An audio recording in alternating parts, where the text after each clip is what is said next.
Mr. Tang was appointed as the Assistant Director General for Education in May of 2010, after carrying out the functions ad interim since November of 2009. His career at UNESCO started all the way back in 1993 as a senior program specialist in the section for technical and vocational education. He then advanced into several different senior positions, the last one being Deputy Assistant Director General for Education from July of 2005 to November of 2009. Mr. Tang obtained a Bachelor of Arts degree in 1976 in education from Shanxi University in China.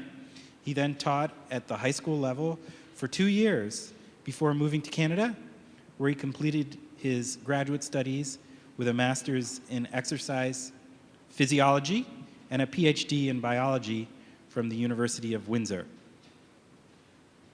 We wanted him to come to America, but the Canadians stole him away. Before her current post, Carol Bellamy served as the president and CEO of World Learning, a private nonprofit organization promoting international understanding through education and development in over 70 countries. She previously served for 10 years as the executive director of UNICEF, the Children's Agency of the United Nations. She was also the first former volunteer to become the director of the United States Peace Corps. Ms. Bellamy earned her bachelor's degree from Gettysburg College and her law degree from New York University School of Law. Ms. Bellamy was named one of Forbes magazine's 100 most powerful women in the world in 2004. She also chairs the Board of Governors of the International Baccalaureate. As we start the panel, I would like to take a minute to explain the format for the event. Each panelist, and there are only two, will start by giving an opening intervention. Following these statements, we would invite you to ask questions about the importance of conflict-sensitive education and the role of education in peace building and stabilization in a post-2015 world. As far as possible, interventions should be limited to just one question or comment per person and last no longer than a minute. I'd like to begin with Mr. Tang. Could you discuss the perspectives for education in the post-2015 agenda based on the outcomes of the Dakar meeting last month, the potential links to the Global Education First initiative, and the Education Cannot Wait call for action toward ensuring quality education in these contexts? More specifically, what are the perspectives and challenges for education to be included in the post-2015 agenda after the meeting in Dakar, and what topics have been prioritized? What would be your recommendation to ensure that education advocates respond to the challenges faced in conflict and fragile contexts and support peace-building processes and other development goals?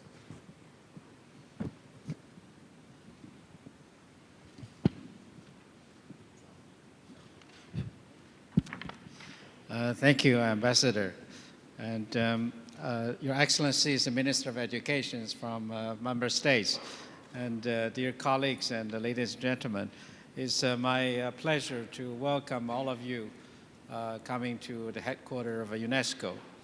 And at the beginning, I would like to thank the supporter of this event, include UNICEF, the European Commissions, USAID, and Comic Relief. And also special thanks are given to the Association for the Development of Education in Africa for their support to the participation of some ministries from the African country.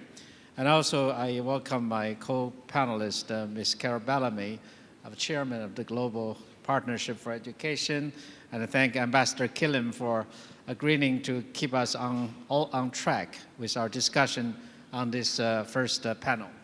I have a kind of a document that's prepared by my colleagues to talk about this topic, but I think I will drop it and I will just maybe make some reaction to what Ambassador Killam just asked me to talk. I believe for UNESCO, okay, today we all agree that education is a pillar for all development goals. And for UNESCO's education sector, promoting education for the peace and sustainable development is our mandate. And how really we do is for the education program to promote this peace and sustainable development. And for us, for the peace, we have two things to react for education. The first one is when we have this post-conflict, post-disaster situation, we have to have an immediate reply, an immediate action to help member states to cope with the situation by promoting education, providing education in the humanitarian actions immediately after the conflict. But unfortunately today, in the overall budget of the international community, when they provide humanitarian assistance to those countries in the post-conflict, education is getting really, really small part of this budget. That means the international community, they haven't realized how important the education is to rebuild the country and rebuild the life of the country, of the people. And also this is what really, when we go ask the parents, and I have a very interesting story. My colleagues, this United Nations country coordinator in one of the country in Asia, in Sri Lanka, he visited a camp of the internal, they call it internal displaced people, a camp. And then they said the camp doesn't have anything, really very little, like even toilet, the water is very limited. And then he asked the parents, what exactly you want United Nations to help your children? All the mothers said, education. This is even in front of getting a clean water, getting a toilet. So you can see how these parents to see the education so important for their children's life, for their future.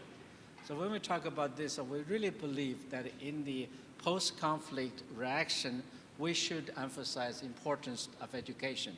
And we should focus our assistance to help them. Second, about the long-term function of education can promote peace. We believe education, the ultimate objective education is not only read and write. To us, the most important part for education is to get your young generation become a responsible citizen when they grown up. So when they grown up, they have a value of human right, value for peace, value for other culture, value for other like religions, civilizations. Then they can really live together with the people from different background, different country, different kind of civilization and different culture. So to me, this is important, which is also for UNESCO's work to really say this is the most important goal for education to build peace and then sustainable development. So this is the way we can really say this is education can play its part to contribute the future of the mankind tomorrow. So I believe this is a two function I would like to say is the immediate function to help people in the country in the post-conflict situation and the long-term role of education to build up peace. And I believe, as Ambassador Killiam just said, when we think about the post-2015 objectives or agenda, we should take this into account. Thank you. Thank you very much, Mr. Tang. Ms. Bellamy, building from the first presentation, we'd be very interested if you could address the challenges and opportunities for funding education in conflict-affected contexts. Particularly, could you speak to the importance of addressing conflict dynamics in education sector policymaking and planning in order to support peace building and stabilization? More specifically, what are the main challenges for education in these contexts? For instance, in terms of financing, coordination, support, and prioritization from GPE's perspective. What expectations or recommendations do you have for different stakeholders in terms of support, coordination, and prioritization of quality education in these contexts? Thank you. Thank you very much, David. I want to start quickly on Dakar and post-Dakar last 2 weeks ago, because I think it is very important, and then come to the financing. I think any kind of post-2015 education goal, and again, I hope we get away from stovepipe-type goals, parallel-type goals, and more integrated types of global development goals. But again, I think the discussion was very much around the issues of inclusiveness, equity, access, and quality. So we're talking about all, and you used some of the numbers when you started about the 61 million children who never had any opportunity to go to school in the first place. Half of them, or close to half, or a little bit more than half, we go back and forth with the numbers, in conflict-affected or post-conflict types of countries. And so, because it's more challenging, I worry as we've just kicked off the last 1,000 days to 2015, I worry that we'll still keep going for the low-hanging fruit to the extent to which there is any low-hanging fruit. And that means that the challenges of dealing with getting children into school and into good education, quality education in conflict areas will continue to be compromised, because that is not, it's not that anything is easy, but that's even harder. We know that the financing, first of all, we know that the financing for education generally has leveled off and in fact stagnated, if at best. We also know that the majority of financing for education comes from domestic financing itself. I think we always have to start with that. When all is said and done in terms of international aid for education is much more highly leveraged in education than in any other area, because so much of the financing for education is domestic financing. But it has leveled off, and certainly international aid for education has leveled off. I think there's some complacency. I think there's a sense that that the world is closer on the education goal, the MDG goal, than it is on some of the other goals, and so it's lost some of the enthusiasm. The immediacy isn't always there. You can, and I appreciate this because I spent 10 years at UNICEF, and I'm for children getting immunization, but you can immunize a child and take a picture, and you can say that child will not die from measles. But you can't just give a shot to a child and say that child has been educated. It takes longer. It's a little bit more boring. Furthermore, we get really boring in education because we all talk to each other and we whine about the fact that there's not more money. But we need to do a better job of articulating all of these reasons. You mentioned several of them. They go to the development, education goes to the development of peace and security in a country. It goes to reducing some of the health challenges. We know that girls' education plays a critical role in reducing under 5 mortality. We know that increasing GDP growth is directly related to children getting an education. We have to be clear about that. But the fact is, the financing for education in emergencies is still lower than it is in any other area of education. In part because, with all due respect to the donors in the room, your development departments sit on different floors from your humanitarian departments, and they don't talk to each other, and they really do need to talk to each other more. Health has long been seen as both an emergency issue and a development issue, but education has been seen as a development issue and not often an emergency issue. The two are interrelated, and particularly, again, when we are talking about trying to achieve at a minimum that MDG goal of all children completing good quality primary education, and half of them are in conflict countries, this interaction between development and humanitarian has to be made much more directly than it has been made in the past. So to me, the great opportunity going forward is that we will see a focus in education that will be more inclusive and equitable. It will not just be limited to access. It will not just be limited to primary. It will take into account secondary education. But if there's a challenge, the challenge is still the most difficult to reach, are still in the most difficult areas, and we have got to make a better connection between humanitarian and development. Okay, so we want this panel to be as interactive as possible, and the panelists were very cooperative in leaving plenty of time for interaction with the audience, and so it's time now. Please stand up or put your hands up with questions for the panelists. They can put their things up. Who's first? Please.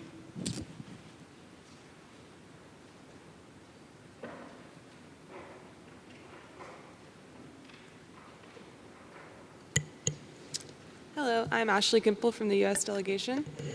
And I was just wondering, for the panelists, how do we move forward to ensure that the needs of education and challenges faced in these contexts are addressed without exacerbating the conflict dynamics? Do you want to take that, Mr. Singh?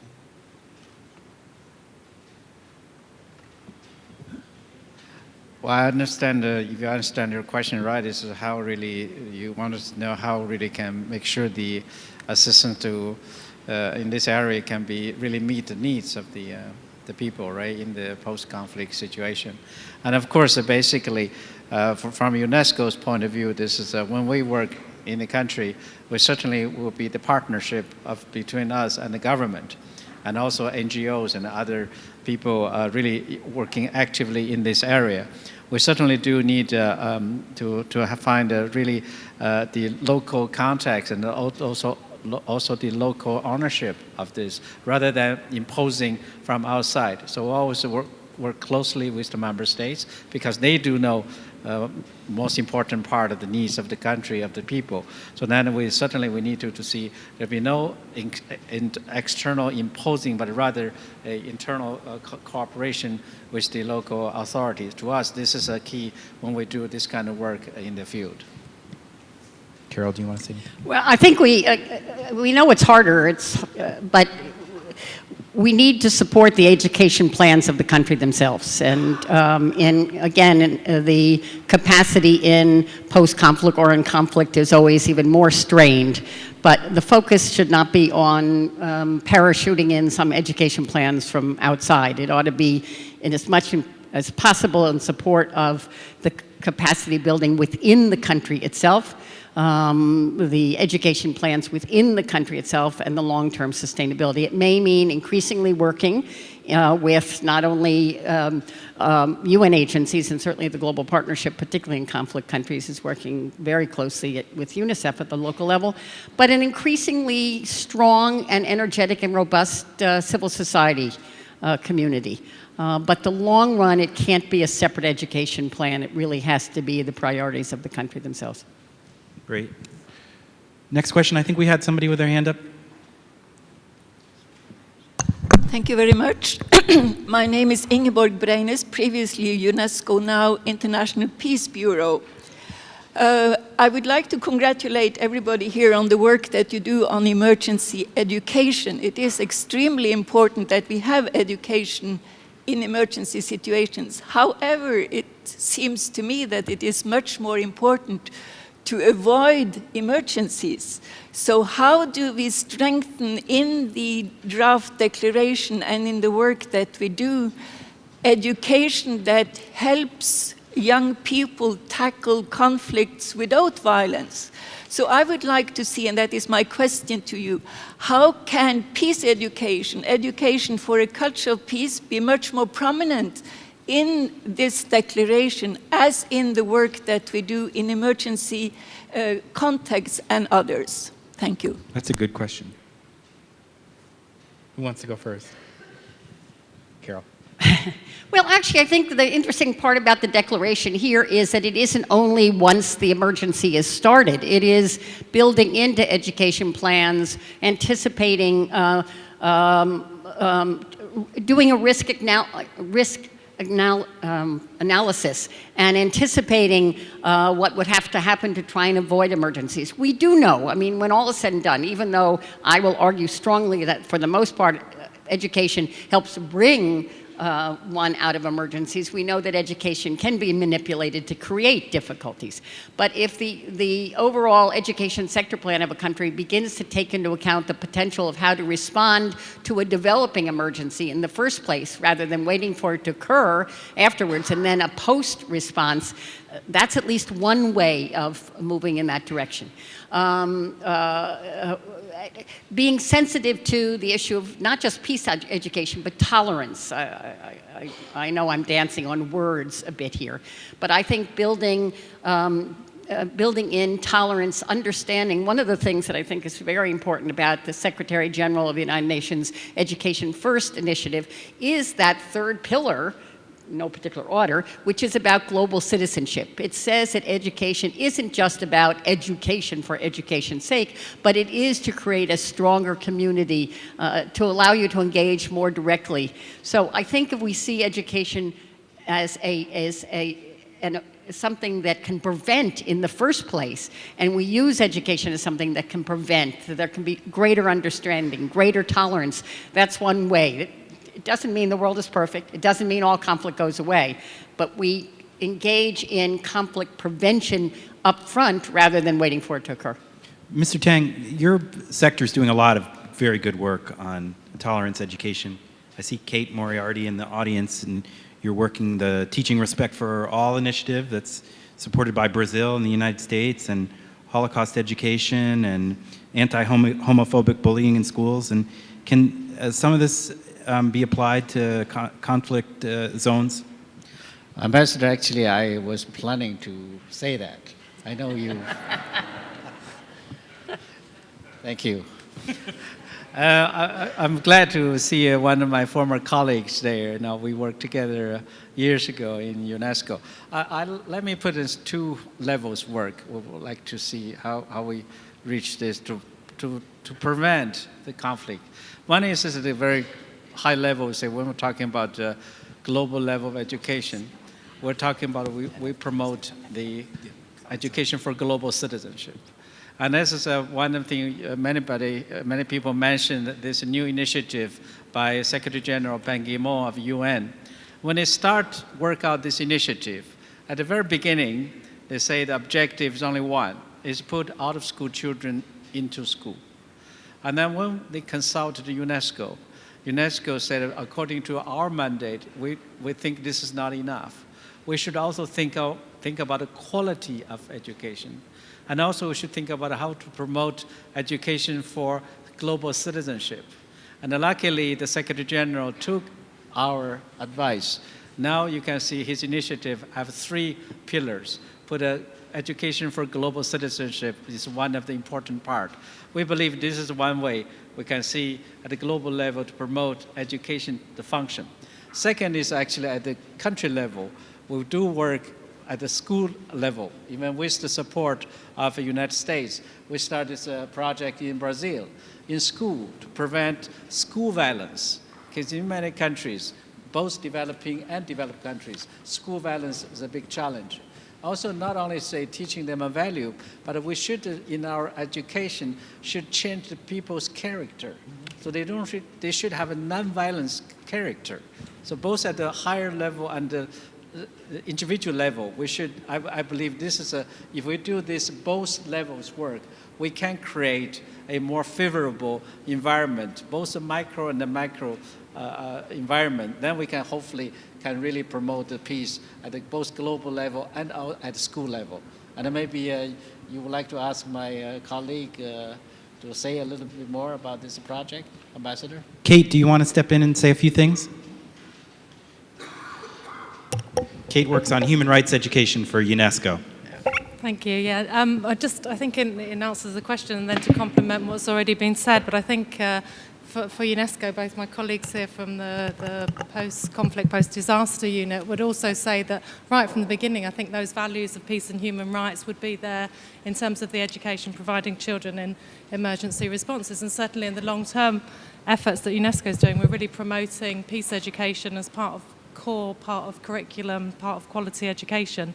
And I think the Teaching Respect for All project that Ambassador mentioned and Mr. Tang mentioned is a part of that. It's a core thing about building values for children to respect each other.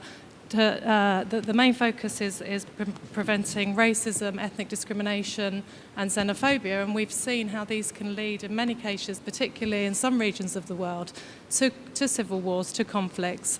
And so we're starting very much at providing guidelines for policymakers, but also resources for teachers, head teachers, on how to get children reflecting and thinking on a day-to-day basis about these values. And so I think this is a really great initiative that we have the support of the United States and Brazil, and we're very grateful for that. And we look forward to continuing that work. Thanks so much, Kate. We have some questions on the right side of the audience where we have the governments, and I want to first turn to my very dear friend, the ambassador from Afghanistan. He has a question. Mr. Ambassador. Merci. Merci, Monsieur le Président. Je voudrais d'abord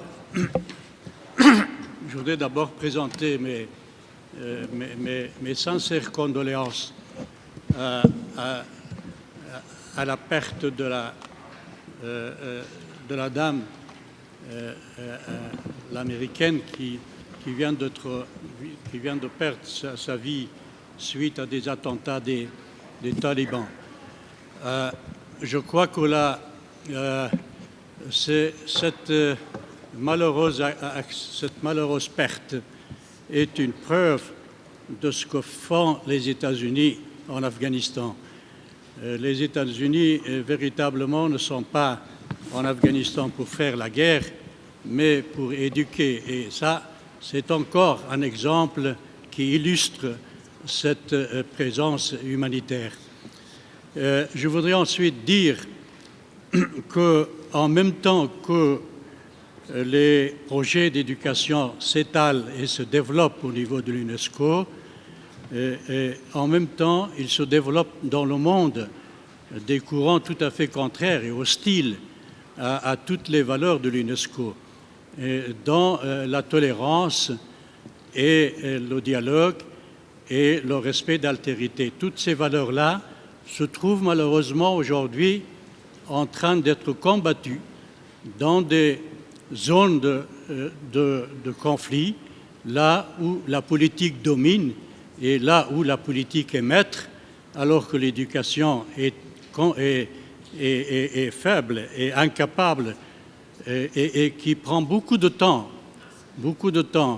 et promettent pour des générations futures. Mais l'urgence, c'est autre chose. Aujourd'hui, ces zones d'intolérance et ces zones d'hostilité se développent et je ne sais comment on pourrait parer à ce problème d'une façon assez urgente. Il existe dans ces zones-là des dizaines de milliers de madrasas qui enseignent justement le contraire des valeurs de l'UNESCO, qui enseignent la haine, qui enseignent la haine sur le plan de la croyance, particulièrement sur le plan de la croyance. Quelque chose de très terrible est en train de se développer dans les voisinages, par exemple, de l'Afghanistan. Alors, je voudrais savoir comment on pourrait attirer l'attention vers l'aspect politique, l'aspect politique qui part à l'urgence. L'aspect éducatif est certain, mais il est long et ils promettent, et les engagements sont trop longs et nous ne pouvons pas attendre des générations futures. Nous devons récolter des résultats rapides et des résultats palpables. Voilà, c'est pourquoi j'exprime quelques doutes aux moyens actuels de ce que fait l'UNESCO. Je voudrais attirer l'attention de cette panel et de cette colloque de parer aux urgences, et l'urgence se trouve plutôt dans la politique que dans l'éducation. Voilà, merci bien.